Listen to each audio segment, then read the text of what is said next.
Dear Europeans, your multicultural newcomers hate you. Your new natives hate you.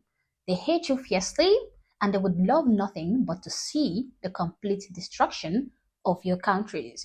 So recently, I made a video on Restore Britain, the new right-wing party that was created by Robert Lowe. I discussed how this party seemed to be the party that will finally rescue Britain from the throes of destruction, and how this party is totally different from Nigel Farage's Reform Britain, which has totally gone off the rails and is almost unrecognizable now. Now, if you've not watched that particular video, guys, I would link it up here for you to go take a look at it. It is a very important video, so I advise that you go check it out. Now, in the comment section of that video I made, I saw a lot of people who really want to see Britain win, but I also saw some people who fervently hope that Britain is completely destroyed. Just like this comment that said, I have never been a member of a political party. I am a 56-year-old, but I joined Restore this morning, and I hope that many more of us do the same.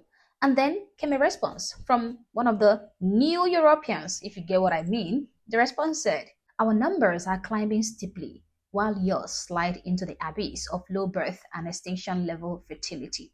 The point of no return vanished years ago. You heard that plain and clear. And checking the name of this commenter, I am not surprised at all. His name says Ayub Nazir. And yes, it is a religion of peace practitioner. And yes, the name gave me that information. Don't ask me how I got it. The name gave me that information.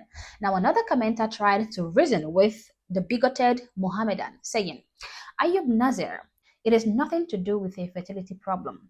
Our people are actually highly fertile, but are allowed to use birth control, unlike yours, and also because our women have rights and they choose not to have children if they wish. However, your comment has probably just incentivized millions of women to have more babies. It is far from an abyss and it is far from past the point of return. If you believe that, you are deluding yourself. And another commenter seconded that, saying, exactly, however, never interrupt your enemy when he is making a mistake. But Ayub Nazar came back and he said, it is truly a masterclass in cope to describe a permanent death surplus as a choice. You are calling it fertility, while your own national statistics call it a demographic collapse. As of 2026, the native birth rate has fallen so far below the replacement level of 2.1 that your population isn't just shrinking, it is undergoing a terminal decline, while you're busy celebrating birth control as a civilizational win. You have managed to choose your way into becoming a museum piece. Guys, there's a lot of truth in what he said. The fact that abortion and unwillingness to start a family and raise it is running rampant in Western homes currently, especially when this is the time these Western homes should be getting married and having large families, seen as the new Europeans are strategically popping out babies in a bid to replace you, Westerners, in your own land, in your own country. I can agree to the truth in some of the things he said, in some of the points he made, but I also perceive his gloating and his hatred for Europe and Europeans. He says, oh, you white folks, you are dying off and we are producing more babies. We are going to replace you soon in your own land. You guys are soon going to be a minority in your own country, and I can't wait to see that happen. That is essentially what he's saying. And his rhetoric reminds me of people like Ash Sakar, who claim that she is more Brit than actual Brit, but still says things like this. In London, the white British population has decreased by 600,000, while the minority population has increased by 1.2 million. So yes, lads, we're winning. So they are gloating that your numbers are shrinking.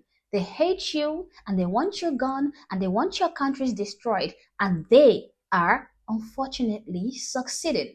Now, truly, the West need to start making babies more. But hey, we don't have to mindlessly start popping out babies like we see among these newcomers from third world countries. Because mindlessly popping out babies that you have no resources to take care of is not the best thing to do either. These guys have no understanding of why it is important to give birth to the number of children within their means.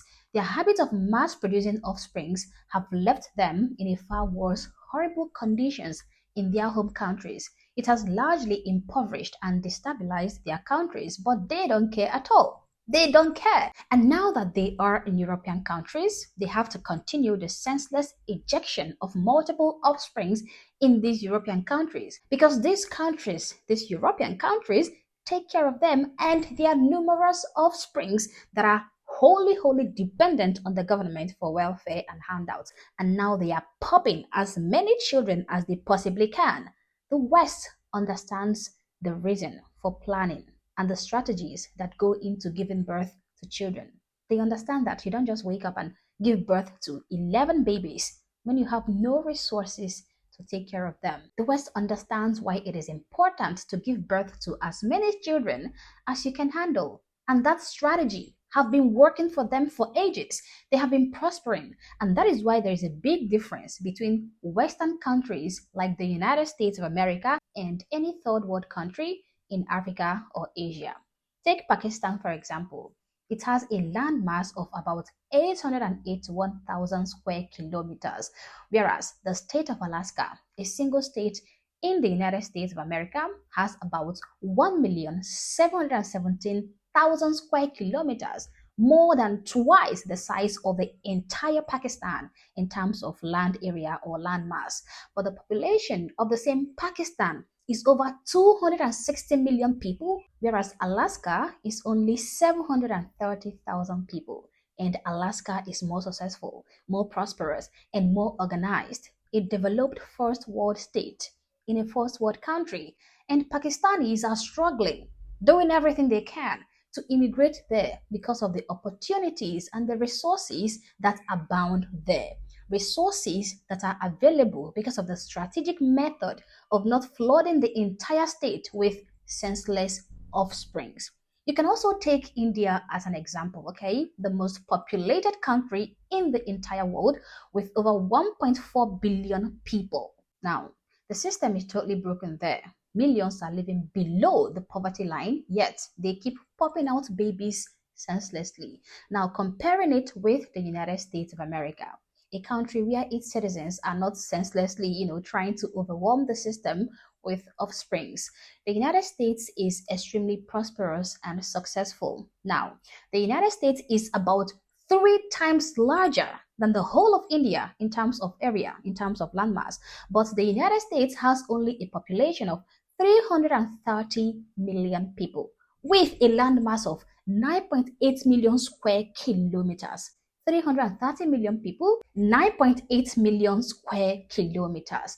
But India has only 3.29 square kilometers with over 1.4 billion people, 1.4 billion human beings. I mean, and that is one of the reasons India is the way it is today. The resources cannot service that amount of population. But when they get to Western countries, these guys don't have to worry about taking care of the numerous children they pop out because the Western government takes care of the kids for them. They have welfare, they have government handouts of different fashion. So they are being taken care of perfectly. Whereas the natives of these Western countries have to think about their future, the future of the children they give birth to, so the new natives can be able to make fun of them for actually planning for their societies, planning the number of kids, as opposed to just popping out for the purpose of invading or replacing a different race. It is so appalling. It is so disgusting. You now have a Britain where the resources are extremely strained and overwhelmed because of the arrival of these newcomers, so much so that the natives can no longer access basic care just like they used to do in the past. I came across this news from Tommy Robinson's X account, and he called attention to a very important situation.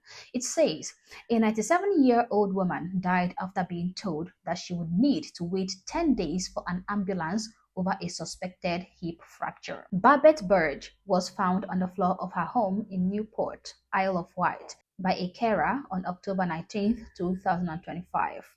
Turn up on a dinghy and you've got NHS care on site. Pay into the system all your life and left to die on the floor. The natives now have to work all their life to take care of a bunch of ingrates who infiltrated their countries on small boats and dinghies, but they cannot even assess the care that their country should be rendering to them. It is so disappointing. It is so heartbreaking. I am looking at all of this and I am so disappointed. And that is why I want to reiterate again to my wonderful Europeans, your new Europeans, your newcomers, the new natives hate you. They want you to fizzle out. They want you replaced. They want you invaded. And it is left for you guys to do whatever you can to protect yourselves and your heritage. And Restore Britain seem to be on the right track to doing that. These new natives are already losing their minds because of Restore Britain, because they are afraid of the Brits reclaiming their nation. And that is why they are going around gloating and throwing jabs in comment sections. They hate you. And the earlier you understand that and prepare accordingly, the better for you and your country. But as always, guys, these are my thoughts and my opinions. Please feel free to share yours in the comment section below, but do so respectfully. Also, if you're not yet subscribed to this channel, honestly, I don't know what you're waiting for. Subscribe to the channel. Like and share the video to keep people informed, and consider joining my membership or supporting the channel in any way that you can. Thank you for watching this video, and I hope to catch you on the next one. For now,